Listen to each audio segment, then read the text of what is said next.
বেশি বেশি ইস্তেগফার পড়ার 5টি ফজিলত মনে রাখতে হবে। আপনি যদি এই ইস্তেগফারগুলো যদি আপনি পড়তে পারেন, তাহলে আল্লাহ পাক রব্বুল আলামিন আপনাকে 5টি পুরস্কার আমার আল্লাহ দুনিয়াতেই দান করে দিবেন। আল্লাহু আকবার। এই জন্যে উলামায়ে কেরাম আমাদেরকে সাজেস্ট করে সর্বদাই তুমি ইস্তেগফার বেশি বেশি পড়বা। ইস্তেগফারের ভিতরে অনেক অনেক ফজিলত রয়েছে। এক নাম্বার হচ্ছে, যদি কোনো ব্যক্তি ইস্তেগফার পড়ে, আল্লাহ পাক তার বিপদ আপদ থেকে আমার আল্লাহ তাকে কুদরতিভাবে হেফাজত করবেন। আল্লাহু আকবার, আল্লাহু আকবার।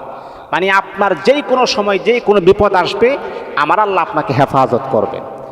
2 নাম্বার হলো, যদি কোনো ব্যক্তি ইস্তেগফার পড়ে, আমার আল্লাহ তার টেনশন, ডিপ্রেশন, হয়রানি, পেরেশানি আমার আল্লাহ দূর করে দিয়ে তাকে প্রশান্তময় একটা জিন্দেগি আমার আল্লাহ দান করেন।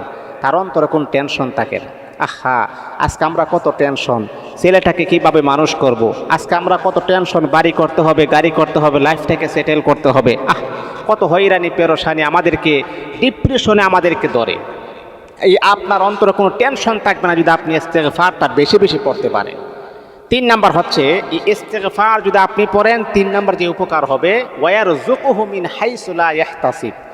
এমন জায়গা থেকে আমার আল্লাহ আপনার জন্য রিজিকের ফায়সালা করে দিবেন, যা আপনি কখনোই ধারণা করতে পারবেন না, কল্পনা করতে পারবেন না। কিভাবে ওই জায়গা থেকে আমার রিজিক কিভাবে আসলো, এটা তো অসম্ভব, অকল্পনীয়। এখান থেকে তো আসার কোনো কথাই ছিল না। কিভাবে আসলো?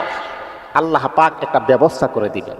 যেহেতু আপনি ইস্তেগফার পড়েছেন, আমার আল্লাহ আপনার জন্য একটা কুদরতি ফায়সালা করে দিবেন, ব্যবস্থা করে দিবেন, রিজিকের ব্যবস্থা করে দিবেন। 3 নাম্বার। 4 নাম্বার হচ্ছে, কোনো আযাব আসবে না আপনাকে। আল্লাহ পাক রব্বুল আলামিন কোনো ধরনের আযাব আমার আল্লাহ দিবেন না। আর 5 নাম্বার হচ্ছে, আল্লাহ পাক আপনাকে মুস্তাজাবুদ দাওয়া বানায় দিবেন। এর মানে হচ্ছে, যেই কোনো দোয়া আপনি করবেন, সেই দোয়াটাই আমার আল্লাহ কবুল করে নেবেন।